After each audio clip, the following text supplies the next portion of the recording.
La conférence d'Acte 15. Dans ce document d'étude, nous parlerons d'une vue erronée qui a été promue dans les églises de Dieu par le protestantisme postérieur. Elle se fonde sur la contrefaçon dans Acte 15, dans le textus receptus ou texte reçu, et porte atteinte à la loi de Dieu. Comme la plupart d'entre nous le savent, le texte d'Acte chapitre 15 traite du débat entre Pierre et les autres disciples et anciens dans l'Église concernant la circoncision et les rituels de purification que les pharisiens avaient introduits. Il a été rendu évident lors de cette conférence que les gentils, les nations, les païens, qui venaient dans l'Église, avaient de sérieux problèmes en rapport à la circoncision des mâles, c'est-à-dire des hommes adultes. Ce problème était aggravé par le fait que beaucoup d'entre eux étaient des esclaves. Une personne n'avait pas le droit d'interférer avec l'esclave d'un autre homme, entre parenthèses donc de le circoncire, sans aucune impunité. Le texte d'Actes chapitre 15 décrit les problèmes et la résolution de la question. La position doctrinale correcte telle qu'elle a été appliquée dans l'Église a été publiée dans le document d'étude La purification et la circoncision, numéro 251. Le problème s'est posé parce que certaines personnes habitant en Judée, entre parenthèses peut-être certains des prêtres mentionnés dans Actes 6, verset 7, sont descendus et sont allés dans les églises en Asie mineure et ont fait des remontrances aux gens en exigeant qu'ils soient circoncis, sinon ils ne pouvaient pas être sauvés. Paul et Barnabas ont eu un débat avec eux et se sont disputés avec eux. Puis ils sont allés, accompagnés d'un groupe, à Jérusalem pour discuter de cette question avec les apôtres et les anciens. Ils sont venus via la route côtière jusqu'à Césarée, en passant par la Phénicie et la Samarie, et ils ont proclamé l'extension du salut aux païens, et les frères se sont réjouis. Il y avait des membres des sectes des pharisiens qui se sont convertis, et ceux-ci montèrent à Jérusalem et demandèrent que les païens soient circoncis et qu'ils observent la loi de Moïse. L'Église a considéré en examinant cette question, et Pierre s'est levé et a dit, citation, « Hommes et frères, sachez que dès longtemps Dieu a choisi parmi nous que les païens, par ma bouche, entendent la parole de l'Évangile et croient. Et Dieu qui connaît les cœurs leur a rendu témoignage en leur donnant l'Esprit Saint comme il l'a fait pour nous. Dieu n'a fait aucune différence entre nous et eux, ayant purifié leur cœur par la foi. Maintenant donc, pourquoi tentez-vous Dieu en mettant sur le cou des disciples un joug que ni nos pères ni nous n'avons pu porter? Mais c'est par la grâce du Seigneur Jésus que nous croyons être sauvés, de la même manière qu'eux. » Fin de citation de Actes 15, versets 7 à 11. Les frères ont ensuite écouté en silence Barnabas et Paul raconter les miracles que Dieu avait accomplis à travers eux parmi les païens. Jacques, entre parenthèses, Jacob, le frère du Seigneur, se référait à Actes 12, verset 17, et la note de bas de page de The Companion Bible, et à Galates 1, verset 19, se leva et a alors pris la parole et dit, « Hommes et frères, écoutez-moi. » Il a alors utilisé le nom réel de Pierre quand il a dit, « Siméon, c'est-à-dire Simon, a raconté comment Dieu a d'abord visité les païens pour choisir du milieu d'eux un peuple qui porte son nom. Et avec cela s'accordent les paroles des prophètes, selon qu'il est écrit, « Après cela, je reviendrai, et je relèverai de sa chute le tabernacle de David, c'est-à-dire la tente de David de son humble condition. J'en réparerai les ruines, les choses renversées, » se référer à Romains 11, verset 3, « et je la redresserai, afin que le reste, en grec kataloipos, le reste fidèle, des hommes cherchent le Seigneur, ainsi que tous les païens sur lesquels mon nom est invoqué. » Prenant la deuxième place, se référer à Zacharie 8, verset 23, et voir aussi Deutéronome 28, verset 10, Jérémie 14, verset 9, Jacques 2, verset 7. Jacques a fait un certain nombre de choses ici. Il a montré qu'il était l'apôtre senior, ou le président de la conférence, et que Pierre n'était pas l'apôtre principal.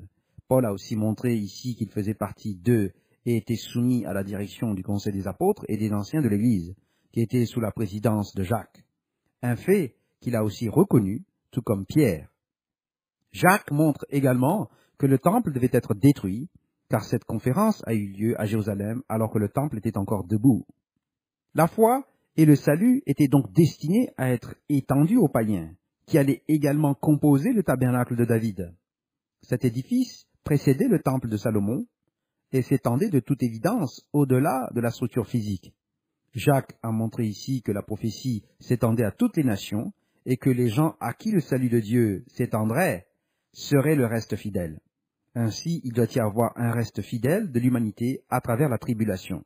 Mais fidèle à quoi, pourrait-on demander? Jacques a ensuite continué avec ce qui a été transformé en la plus embarrassante des déclarations. Jacques a dit, citation, « Connues de Dieu sont toutes ses œuvres depuis le début de l'âge, Aion. C'est pourquoi je suis d'avis, entre parenthèses, je juge ou décide, que nous ne troublions ni ne créions des difficultés à ceux des païens qui se convertissent à Dieu, mais qu'on leur écrive de s'abstenir des souillures des idoles, de l'impudicité, des animaux étouffés et du sang. Car depuis bien des générations, Moïse a dans chaque ville des gens qui le prêchent, puisqu'on le lit tous les jours des sabbats dans les synagogues. » Fin de citation d'Actes 15, versets 18 à 21. Puis, les apôtres et les anciens et toute l'Église entière ont envoyé Jude, appelé Barsabas, et Silas, hommes principaux, chefs de l'Église, avec Paul et Barnabas, avec des lettres écrites par eux aux églises à Antioche, de Syrie et de Cilicie. Ils ont dit, « Nous avons entendu dire que certains hommes sont sortis de chez nous et auxquels nous n'avions donné aucun ordre, en vous troublant par des discours troublants, et ont ébranlé vos âmes. Il nous a semblé bon, après nous être réunis tous ensemble et d'un commun accord, de choisir des délégués et de vous les envoyer avec nos bien-aimés Barnabas et Paul, ces hommes qui ont exposé leur vie pour l'amour et le nom de notre Seigneur Jésus-Christ. Nous avons donc envoyé Jude et Silas, qui vous annonceront de vive voix les mêmes choses. » Fin de citation d'Actes 15, versets 22 à 27. Ce texte contient une contrefaçon du Textus Receptus dans la King James, dans lequel les mots qui disent que vous devez être circoncis et observer la loi ont été ajoutés après le vous et avant à qui nous n'avons pas donné un tel commandement. Cette formulation n'est pas présente dans les textes anciens. Elle a été insérée dans le Réceptus lors de la Réforme. Elle a été insérée dans le texte araméen de la Péchita, quelques siècles après la rédaction des textes grecs et latins. De là, elle a été insérée dans le Réceptus. La Péchita a été compilée au Ve siècle. On ne sait pas si cette inclusion figurait dans l'original ou si elle a été insérée plus tard. Elle ne se trouve nulle part ailleurs, dans aucun autre texte. Toutefois, ces inclusions reflètent l'antinomisme gnostique postérieur par cette insertion. Elle n'a aucun fondement dans les faits. Ce texte est utilisé pour justifier l'argument de la grâce-loi en disant que la loi est abolie et que les seules limitations imposées aux païens, et de là l'Église en entier aussi, étant donné l'impossibilité d'identifier les nations d'Israël, sont celles énumérées ici dans ce texte. Entre parenthèses, consultez le document d'étude, la relation entre le salut par grâce et la loi, numéro 082. Le texte continue ensuite dans Acte 15, versets 28 à 29. « Car il a paru bon à l'Esprit Saint et à nous de ne pas vous imposer d'autre charge que ce qui est nécessaire, à savoir de vous abstenir des viandes sacrifiées aux idoles, du sang, des animaux étouffés et de l'impudicité, choses contre lesquelles vous vous ferez bien de vous tenir en garde. » Ils sont retournés à Antioche, où ils ont livré le message en premier lieu. Jude et Silas, en tant que prophètes, ont exhorté les frères, et ils sont restés pendant un certain temps pour fortifier les frères. Maintenant, si c'était un résumé compréhensif des exigences de la foi, alors nous sommes vraiment à la dérive, sans gouvernail. Pourquoi aurions-nous besoin d'une Bible et de toutes les épîtres subséquentes de l'Église pour traiter des questions qui se posent au sujet de l'observance des sabbats, des nouvelles lunes et des fêtes, s'ils avaient été rejetés pour l'Église de Dieu composée de païens? Cette liste, si elle est prise dans son intention supposée de restreindre la loi du Pentateuque donnée à Moïse à ces quelques catégories, supprime alors les 10 commandements. En effet, c'est précisément ce que les faux chrétiens prétendent qu'elle signifie. Tout le traité entier de Jean sur l'amour et la transgression de la loi est ainsi vidé de son sens. L'épître de Jacques est aussi dénuée de sens et en contradiction avec sa propre décision. Toute la série entière des traités de Paul est dénuée de sens, tout comme celle de Pierre. Les textes dans Hébreu sont également rendus absurdes, à moins d'admettre que les églises des Hébreux sont soumises à une loi et à une séquence entièrement différente des païens. Les évangiles, les paroles et les actes de Christ sont placés en totale opposition à ce qui est dit ici. Les enseignements de Christ sont détruits à néant dans cette optique. On fait de Dieu un capricieux et on le blasphème. Si cette interprétation selon laquelle la loi se réduit à ces catégories est correcte, alors nous pouvons abuser de Dieu, avoir n'importe quelle vue de la théologie que nous souhaitons, adopter n'importe quel calendrier qui nous semble convenable, entre parenthèses, ou ne pas observer aucun jour du tout, abuser de nos parents, assassiner ou tuer par euthanasie ou avortement, mentir, rompre nos attentes en toute impunité, frauder, voler, convoiter et manger n'importe quelle chose dégoûtante, impure. Nous pouvons prendre autant de concubines que nous le souhaitons et autant de femmes que nous le désirons. Il n'y a aucune relation interdite et l'inceste est permis. Nous pouvons même faire ce que les païens eux-mêmes considéreraient comme scandaleux. Nos sociétés peuvent faire ce qu'elles font présentement et introduire une moralité relative. La condamnation de Paul dans 1 Corinthiens 5, verset 5, où un homme vivait avec la femme de son père, n'aurait aucun sens. Ce serait un mariage valide après coup. L'interprétation d'Actes chapitre 15, le long de ces lignes, ferait du christianisme une risée parmi les nations, et aurait sonné son glas, et ce, en quelques mois après une telle interprétation. Aucune personne raisonnable ne se serait jamais préoccupée du christianisme. Le christianisme aurait été un culte amoral, et chaque État aurait eu une obligation de le restreindre. C'est la vue que les antinomiens aimeraient bien nous faire adopter. Mais c'est un faux enseignement, ou une interprétation erronée. Aucune église de la Réforme n'a jamais adopté une telle interprétation. Les vues des églises protestantes sont toutes couvertes dans le document d'étude La distinction dans la loi numéro 096.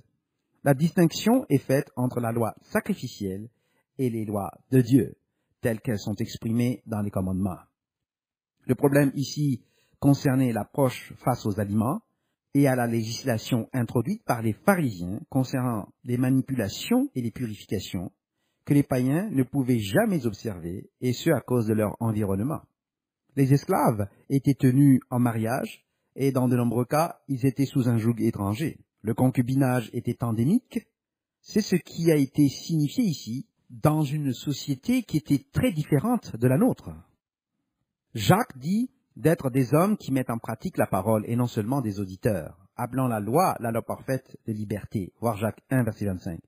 Il dit, dans Jacques 2, verset 8 à 14, citation, « Si vous accomplissez la loi royale selon l'Écriture, tu aimeras ton prochain comme toi-même. Vous faites bien. Mais si vous faites acception de personne, vous commettez un péché. Vous êtes condamnés par la loi comme des transgresseurs. Car quiconque observe toute la loi mais pêche contre un seul commandement devient coupable de tous. En effet, celui qui a dit « tu ne commettras point d'adultère » a dit aussi « tu ne tueras point ». Or, si tu ne commets point d'adultère, mais que tu commettes un meurtre, tu deviens transgresseur de la loi. Parlez et agissez comme devant être jugés par une loi de liberté, car le jugement est sans miséricorde pour qui n'a pas fait miséricorde. La miséricorde triomphe du jugement. Mes frères, que sert-il à quelqu'un de dire qu'il a la foi s'il n'a pas les œuvres? La foi peut-elle le sauver? Jacques dit que la loi de Dieu doit être tempérée par la miséricorde dans le jugement. Pourquoi aurait-on besoin de miséricorde si la loi a été abolie? On ne peut pas être puni en l'absence de loi. Dans Actes chapitre 15, Jacques dit donc quelque chose d'entièrement différent de ce qui est dépeint par les antinomiens ou les gnostiques d'aujourd'hui, qui se disent chrétiens mais mentent. Ils vont de porte en porte en essayant de persuader les faibles, et quand on leur fait la remarque à propos du sabbat et des 10 commandements, ils nous disent qu'il en est ainsi. En effet, les grandes sectes qui revendiquent cette erreur s'associent maintenant pour survivre parce que leur incohérence, leur illogisme et leur hypocrisie se manifestent à la lumière des commandements. Éprouver, tester les esprits comme on nous leur donne de le faire. Jacques n'enlève pas la loi de Dieu dans ce jugement à la conférence de Jérusalem qui est enregistré à Actes chapitre 15. Il n'a aucune autorité pour cela. Et en effet, il serait disqualifié de la foi s'il devait faire ainsi. Cet homme, Jacques, était le fils de Joseph et de Mariam, les parents de Christ, et il était le frère de Christ. Il a compris ce que Christ voulait dire, et c'est la raison pour laquelle ce texte est utilisé improprement ou à mauvais escient, et forgé, entre parenthèses, falsifié. Le mensonge des trinitaires, quant à la primauté de Pierre, est également exposé dans ce texte. Si une personne, membre de l'Église de Dieu, nous dit que la loi de Dieu est abolie, nous savons ainsi qu'elle n'est pas des nôtres, mais des loups envoyés parmi nous pour nous détruire. Telle était la stratégie de Balaam, le fils de Béor, pour inciter Israël à pécher. Entre parenthèses, consultez le document d'étude de la doctrine de Balaam et la prophétie de Balaam, numéro 204. S'ils ne parlent pas selon la loi et le témoignage, il n'y a aucune lumière en eux. Voir Ésaïe 8, verset 20. Les dispositions postérieures pour la libération des esclaves sous les maîtres chrétiens ont été prises conformément à la loi du Pentateuque, comme cela s'était produit, mais qui avaient également été annulées, telles que l'a enregistré Jérémie, se référer à Jérémie 34, versets 8 à 17. Pierre dit que Christ a porté nos péchés dans son corps sur le bois, voir 1 Pierre 2, verset 24. Jean nous dit que le péché est la transgression de la loi de Dieu, voir 1 Jean 3, verset 4. Quiconque est né de Dieu ne pratique pas le péché, parce que la nature de Dieu demeure en lui. Et il ne peut pécher, parce qu'il est né de Dieu. C'est par là que se font reconnaître les enfants de Dieu et les enfants du diable. Quiconque ne pratique pas la justice n'est pas de Dieu, non plus que celui qui n'aime pas son frère. Voir 1 Jean 3, versets 9 à 10. Ainsi, comment pouvons-nous être coupables de transgresser la loi de Dieu et ensuite nous faire dire que nous sommes libérés de la loi, qui a exigé que nous soyons baptisés dans le corps de Christ? On nous dit alors prétendument qu'elle n'a pas besoin d'être observée de toute façon. Comment la pénalité peut-elle être autre chose qu'un caprice si tel était le cas? Il n'y a aucune logique à cette façon de penser, et elle fait paraître l'Église comme une imbécile. Il y en a parmi les Églises de Dieu qui expriment ces sentiments puérils. Ils sont comme ceux qui viennent parmi nous pour planter de l'ivraie, et ils cherchent à subvertir et renverser les Églises de Dieu par ce faux enseignement. Nous connaissons par là ceux qui ne parlent pas dans l'Esprit Saint. Les élus sont ceux qui observent les commandements de Dieu et qui gardent le témoignage ou la foi de Jésus-Christ. Voir Apocalypse 12, verset 17, chapitre 14, verset 12. Récemment, l'une des Églises de Dieu, après s'être déclarée elle-même dignitaire il y a peu de temps, a déclaré qu'il était normal et bien d'adorer le dimanche, ou même n'importe quel autre jour. Ils affirment que l'observance du sabbat ne découle pas directement des exigences de la loi, mais plutôt de l'exemple de Christ et des apôtres. Ainsi, on peut s'abstenir de travailler le jour du sabbat et aller au service religieux le dimanche. C'est ainsi que les faux enseignants ont détruit l'Église Worldwide Church of God, l'Église universelle de Dieu, WCG. Cependant, l'erreur vient avant tout par l'attaque de l'unicité de Dieu. L'argument quant au sabbat dans la loi est celui-ci. Citation.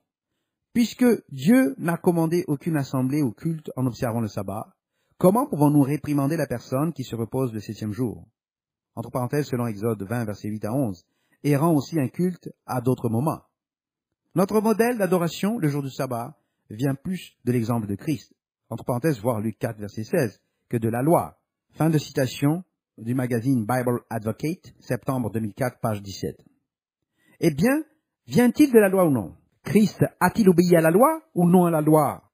Il a observé les sabbats, les nouvelles lunes, les jours saints et les fêtes commandées par Dieu. Donc, si nous sommes guidés par son exemple, nous devrions faire ce que lui et les apôtres ont fait et observer le calendrier de Dieu au complet et pas seulement le sabbat. Il est écrit, souvenez-vous du jour du sabbat pour le sanctifier. Pas juste pour vous reposer, mais pour le sanctifier, le garder saint. Les commandements dans Deutéronome 5, versets 12 à 14 sont plus clairs. Là, on nous commande, citation, « Observe le jour du repos pour le sanctifier comme l'Éternel ton Dieu te l'a ordonné. Tu travailleras 6 jours, et tu feras tout ton ouvrage. Mais le 7e jour est le jour du repos de l'Éternel ton Dieu. Tu ne feras aucun ouvrage, ni toi, ni ton fils, ni ta fille, ni ton serviteur, ni ta servante, ni ton bœuf, ni ton âne, ni aucune de tes bêtes, ni l'étranger qui est dans tes portes, afin que ton serviteur et ta servante se reposent comme toi. » L'accent hébreu « zarha » est utilisé pour montrer que le commandement est double, à savoir le travail est exigé pendant les 6 jours et le sabbat doit être sanctifié. Il ne s'agit pas seulement de se reposer, mais d'être sanctifié. Comment pourrait-on se demander, observer correctement le sabbat sans le garder saint ou le sanctifier? Comment pouvons-nous le garder saint si ce n'est dans l'adoration ou le service du Dieu vivant. Il est écrit, vous observerez mes sabbats et vous révérerez mon sanctuaire. Je suis l'Éternel. Entre parenthèses, voir Lévitique 19, verset 30, chapitre 26, verset 2. Donc, nous révérons le sanctuaire de Dieu. Nous devons donc aller devant Dieu à chaque sabbat, car nous sommes le temple de Dieu. Nous adorons Dieu et établissons son temple en sainteté chaque sabbat. Ainsi, l'adoration est inséparable de tous les sabbats de l'Éternel, chacun d'eux, et elle est enchâssée directement dans la loi. Il nous est ordonné de ne pas abandonner notre assemblée ou rassemblement dans ce but. Le livre des Actes montre que Jacques et les apôtres ont suivi toutes ces pratiques dans l'Église, les jours de sabbat, les nouvelles lunes, les jours saints et toutes les fêtes de Dieu. Éliminer du milieu de nous les faux enseignants et restaurer les églises de Dieu à la fois. Si c'est trop tard et qu'ils sont en majorité, alors quittez-les. Il vaut mieux être une voix qui crie dans le désert. Tu ne suivras point la multitude pour faire le mal. Et tu ne parleras pas dans une cause en te mettant du côté du grand nombre pour violer la justice. En citation d'Exode 23, verset 2. Le fait que la majorité des personnes qui se disent disciples de Christ arrachent le jugement de la loi par de fausses déclarations ne nous excuse pas de l'accepter dans les églises de Dieu. Il est écrit, tu aimeras le Seigneur ton Dieu de tout ton cœur, de toute ton âme, de toute ta pensée ou compréhension. C'est le premier, le plus grand commandement. Et voici le second qui lui est semblable, tu aimeras ton prochain comme toi-même. De ces deux commandements dépendent toute la loi et les prophètes. Voir Matthieu 22, versets 37 à 40. La loi et les prophètes étaient des enseignants pour nous amener à Dieu à travers Christ. Nous ne sommes pas exemples de la loi, mais plutôt placés dans la position de vivre à l'intérieur de celle-ci, en tant que la loi parfaite de liberté, et aller plus loin encore que cela, dans la grâce et la miséricorde. Nous sommes libérés des sacrifices par le sacrifice de Christ. Le corps entier de la loi sacrificielle a été accompli en Christ. La loi de Dieu n'a pas été supprimée, et pas un seul iota ou un seul trait de lettre ne disparaîtra jusqu'à ce que tout soit accompli et que le ciel et la terre disparaissent. Matthieu 5, verset 18. Fin de la lecture du document d'étude, la conférence d'actes 15, numéro 069.